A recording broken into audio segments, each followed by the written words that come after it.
இதுக்கு முன்னாடி உடல் மேல் உயிர் வந்து ஒன்றுவது இயல்பு என்ற விதியை பார்த்தோம். தனிக்குறியில் முன் ஒற்று உயிர்வரின் இரட்டும் என்ற விதியை பார்த்தோம். இன்னைக்கு நம்ம பார்க்க போற இந்த வீடியோ வந்து ஒரு குற்றியலுகுற புணர்ச்சி எவ்வாறு புணரும், ஒரு நடுவுல இடையெழுத்து உயிரெழுத்தாக வந்து அது ஊ என்ற எழுத்தாக வந்திருந்தால் எவ்வாறு புணரும் அப்படின்றத பத்தி தான் நம்ம இன்னைக்கு பார்க்க போறோம். இப்ப பாருங்க, உயிர்வரின் உக்குரல் மெய்விட்டு ஓடும். இந்த மாசர என்ற கொஸ்டின் என்னன்னு பார்த்தோம்னா ப்ரீவியஸான ஒரு கொஸ்டின். மாசர என்ற சொல்லை எவ்வாறு பிரிக்கணும் அப்படின்னு பார்த்தோம்னா மாசு கூட்டல் அற அப்படின்னு பிரிக்கணும். சரி, இது எவ்வாறு பிரிஞ்சிச்சு அப்படின்னு பார்க்கும் பொழுது மாசு கூட்டல் அற அப்படின்னு இருக்கா.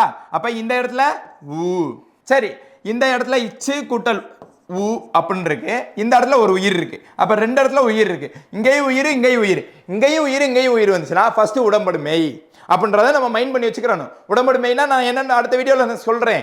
அதுக்கு முன்னாடி இங்க ஒரு ரெண்டு உயிர் வரும் பொழுது இந்த இடத்துல ஊ மட்டும் வந்துச்சுன்னு வச்சுங்களேன், ஊ என்ற எழுத்தானது என்ன செய்யும்னா அடுத்த எழுத்து ஊவா வந்தா உயிர்வரின் ஊ என்ற எழுத்து உக்குரல் மெய் விட்டு ஓடும், தன் மெய்யை விட்டு ஓடிவிடும்.